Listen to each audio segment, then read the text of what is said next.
I just finished installing this garage door installation. I researched a bunch of them on Amazon and decided on this one. So let me tell you how it works. First, it comes with everything you need, and I was actually surprised by that. Maybe I shouldn't be, but I was. I was really surprised. It came with 4 rolls of insulation. It came with a razor knife. It came with tape. It came with a squeegee, is what they called it, which is a rubbing type device. And I'll explain that in a second. If you stay with me, I'll walk through what I did. So what I did first was, clearly I read the directions. And the directions seemed to leave a little bit of wiggle room for how you were going to do your specific installation. So what I decided to do, first step was, it said use this tape that it came with. It's kind of a gummy, sticky tape that's two-sided. So I outlined each door panel with it. And I did one panel at a time, and the back side has a protective seal on it. So you don't remove that until you're ready to put something on the other side.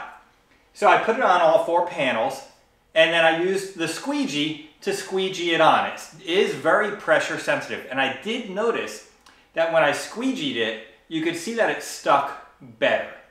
So that was important. And I also found kind of the slower and more time I took with that tape, the better it was to work with getting it where I wanted it. Then what I did after that was each roll is the width of my garage door. I have an 18-foot garage door. So it's 1 roll per door. Now the rolls were a little bit longer than each one of my garage door panels, so I needed to make a choice.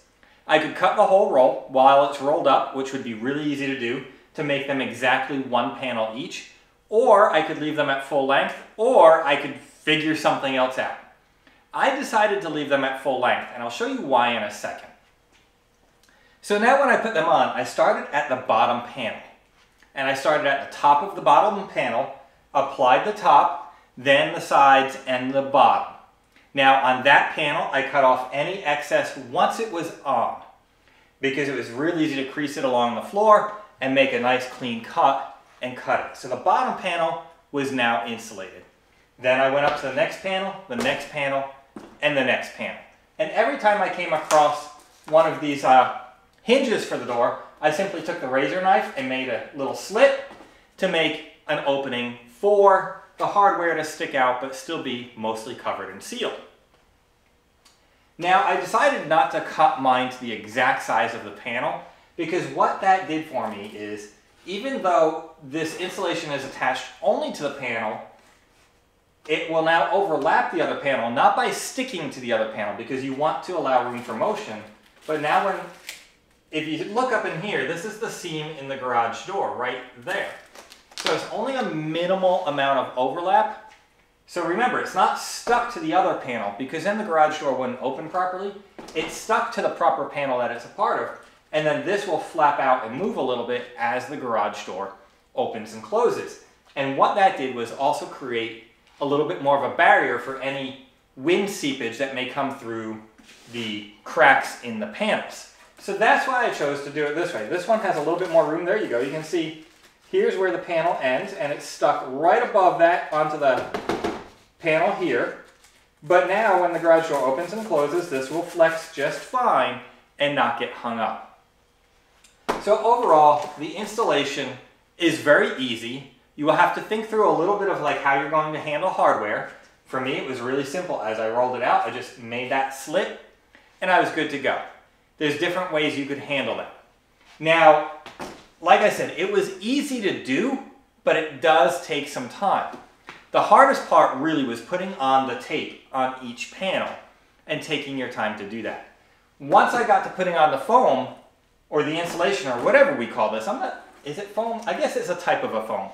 Once I got to that, this went on really easy and quick, so I was very happy with that. And then as I put this on, I'd press it in really good, then take the squeegee and go over each tape area so that it would really stick well. So overall, I am really happy with this. It's definitely going to help me keep my garage at a more stable temperature. And as you see right here, I have a treadmill. So I do use my garage, and over here, there's actually a workbench. So I do use my garage year round, and that was really what I was after, was being able to climate control my garage better. The rest of the garage is insulated.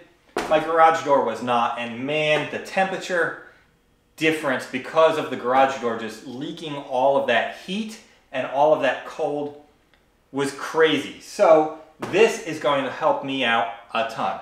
I hope this helps you understand this installation kit and decide whether or not this garage installation kit is the insulation, if this garage insulation kit is the right kit for you.